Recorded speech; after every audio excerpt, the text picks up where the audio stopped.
baba bazi ko bazabakuramo izindi nyungu. Imana idufashe cyane. Kandi ikindi umuzungu najya kubona akakubwira ngo agiye kugushakira ibyangombwa akujyane muri Amerika, uzajya ubanza ubisengere ubaza ati ese impamvu agiye kunjyana muri Amerika ni iyihe? Icya kabiri uzajya ubanza utekereze ngo ese aranjyana muri Amerika we genda ndabikuramo iyihe nyungu?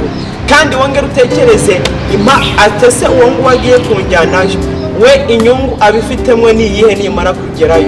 Noneho niyo mpamvu ijambo ritubwira ngo abayoborwa n'Umwuka Wera nibo bana b'Imana. Niyo mpamvu buri kintu cyose niba Imana yaravuze ko uzajya muri Amerika, ntuzagerageze kwicira izindi nzira kugira ngo uzajyeyo. Niyo mpamvu akenshi ndajya mu bihugu bitandukanye abantu bakavuga ngo nge nta kigenda iyo ndagenda nkagaruka.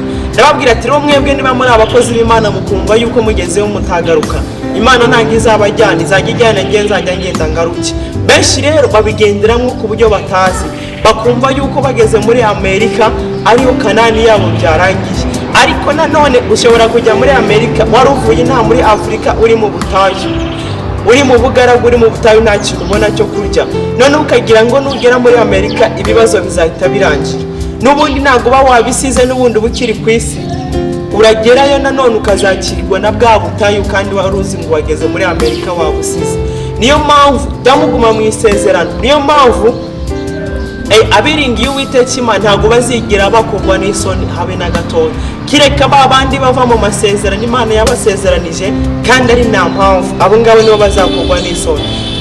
Rero twebwe dufite isezerano ry'Imana, mureke turigendereho kugira ngo Imana izatugirire neza. Niba ufite isezerano ry'uko uzajya muri Amerika, wumve ko Imana izabikora kandi ari nta mbaraga zawe na nkeya washizemo. Imana idufashe cyane. Naje kuguma aho ngaho wa mugabo kajya ambwira ngo yarankunze kandi ari umugabo. Noneho mu nyuma naje kumenya yuko urukundo yankunze ari uko kugira ngo tuzashyingiranwe kandi ari umugabo. Icyo gihe maze kubimenya naje kujya senga Imana koko kugira ngo ibinyereke niba by'ukuri ari byo. Haje kugera igihe baza guhamagara mama kugira ngo azaze muri Amerika nawe. Yamaze kuzayo uwo mubyeyi wanjye, amaze kuhagera haje kuza mu rugo abagabo bane na wa wundi wa gatanu yajyaga kuvuga ngo yarankunze. Bamaze kuhagera umugabo umwe yarahagurutse arangije afata envelope ayihereza mama. Amaze kuyimuha mama yarahagurutse arambwira ijambo,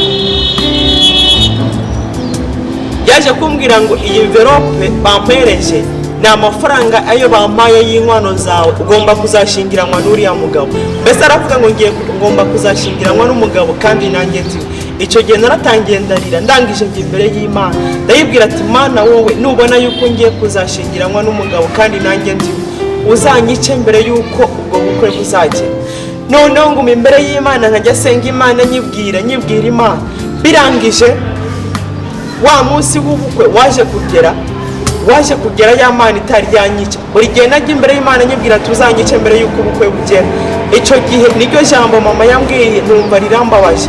Noneho niyo mpamvu mureba impamvu ibihugu byinshi nk'iyo mu Burundi nta fashanyo zikiza, nuko banze gusinya yuko umugabo ku mugabo bazajya bashingiranwa. Ariko Imana idufashe cyane. Benshi iyo bumvisha amategeko avuye muri Amerika bumva ko ariyo y'ukuri, ariko mureke twebwe twamenye Imana tujye tugendera ku mategeko yavuye mu ijuru, yavuye ku Mana yacu, ayo Bibiliya itubwira kwirinda icyaha n'igisa nacyo. Niho Imana izagenda idusingukisha ibintu byose byo twareba ko bikomeye. Naje kuguma aho ngaho najyaga senga Imana. Noneho wa munsi w'ubukwe waje kugera ya Mana itari yanyica ngo mve ku isi. Naje kuzinduka senga isengesho ryo gutuka Imana. Ndavuga ati Mana we nta kintu umaze, niyo menya sinjye ngusenga, iyo menya nkajya senga ya Mana y'Abanyamerika bambwiye ati Imana y'Abanyafurika nta kintu na kimwe ibashije. Mbese nari nagize umujinya mwinshi. Nawe nk'umurokore hari igihe unyura mu bintu bikomeye ukabona neza yuko byarangiye, ukumva wasenga isengesho ryo kwiheba, ukumva wasenga isengesho ryo gutuka Imana. Ariko nubwo uzabona bikomeye uzajye wihangana. Nanjye narasenze isengesho ryo gutuka Imana. Barangije baranzaniye imyenda ndambara, nguma aho ngaho ntegereje yuko wamugabaza, turangije tugahita dukora mariage. Birangije wa mugabo ikintu cyaje gukurikiraho, nagiye kureba abantu benshi ndeba baje mu rugo barimo kurira. njye natekereje yuko impamvu barimo kurira ari nka bya bindi byo muri Afurika usanga abantu barira umugeni ngagiye kugenda.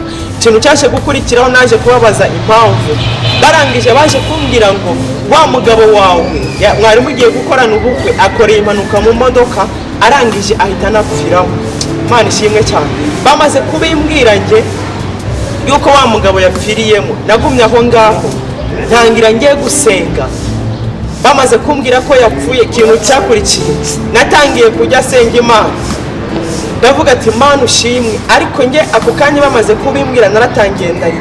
Barangije bo batekereza ngo nijwe nuko yari umusheri cyangwa se namukundaga cyane, ariko narinijwe n'igitangaza Imana yo mu ijuru yari inkoreye.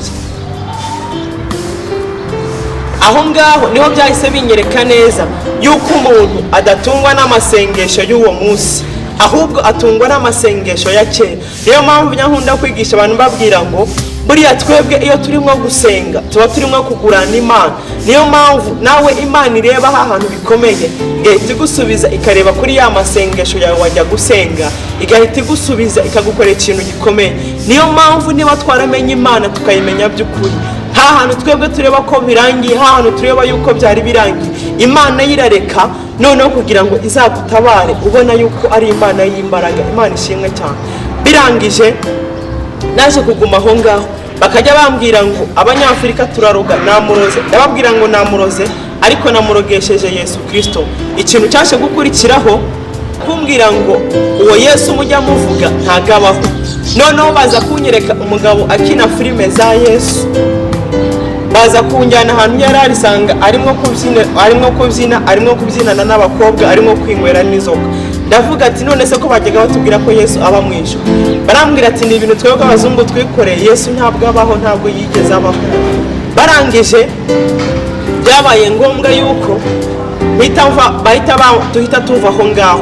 Ndangije ndavuga ati rero uwo Yesu ndamwiboneye n'amaso yanjye, ngiye gutangira gusenga Imana yo ntari nabona. Birangije ikintu cyaje gukurikiraho, maze kuvuga ngo ngiye gutangira gusenga Imana yo ntari nabona, natangiye kujya nsenga Imana n'ubundi nkomeza nyisenga.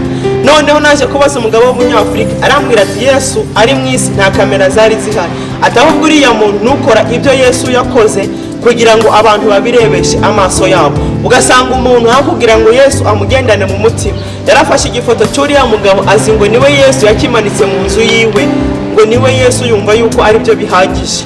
Noneho icyo gihe naje kuguma aho ngaho. Barangije byabaye ngombwa yuko bakora inama y'umuryango, baravuga ngo ngiye kuzashingiranwa na mutoya wiwe. Noneho ntabwo banari nkifite, narisigaye ngenda nk'uko imbaraga zanjye zanganaga. Birangije nguma aho ngaho, ubwoba bwari bwamaze gushira. Noneho murumuna we araza twicaranye, ndamubaza ngo ese ni wewe ushaka kuzashingiranwa nanjye? Arambwira ngo yewe. Ndangije ndamubwira ati wowe niba ushaka kuzashingiranwa nanjye, ahubwo nzakwica nk'uko nishe, nzakuroga nk'uko naroze mukuru wawe. Arangije yaratinye aragenda. Amaze kugenda njye naje kuguma aho ngaho.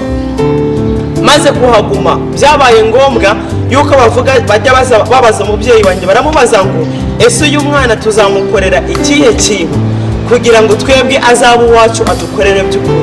Yarababwiye ngo naramubahereje ari mu maboko yanyu, ariko bari birengagije neza yuko ahubwo bashize mu maboko y'Imana. Imana ishimwe cyane. Noneho birangije nza kuguma aho ngaho. Noneho ntabwo banari nyifite, baravuga ati yanze gushyingiranwa n'umugabo kubera ko nawe ari we, atahubwo ikintu kiriho tugiye kuzamufata tumujyane mu Buhinde bamuduhindura umukobwa, nibamara kumuhindura umukobwa bazashyingiranwa n'umugabo abyishimiye. Naje kuguma aho ngaho senga Imana, ndasenga Imana kugira ngo nzarebe yuko ibyo ngibyo byo kumuhindura umukobwa bizavaho. Birangije bivaho. Niyo mpamvu abazungu benshi nubwo bajyana Abanyafurika bakabajyana muri Amerika, nta mutima w'urukundo baba bafite, ahubwo baguma aho ngaho gusa kugira ngo bazabajyane, bazabavane mu izindi nyungu. Niyo mpamvu benshi babajyana ari abahungu, benshi bagahita babahindura abakobwa, cyangwa se bakakujyana uri nk'umukobwa, noneho bakujyana bakakwereka imbwa zabo ngo kugira ngo muzajye musambana nazo. Naje kuguma aho ngaho, ntabwo byari byoroshye na gato. Noneho uko nagumyaho nakomezaga kujya senga Imana kugira ngo ibyo bintu byose izabinyuzeho. Baje gufata igihe barambwira ngo rero wowe tugiye twebwe kuzajya muri Afurika gusura mama wawe, ati noneho we uzaguma muri uru rugo, uzasigarana n'undi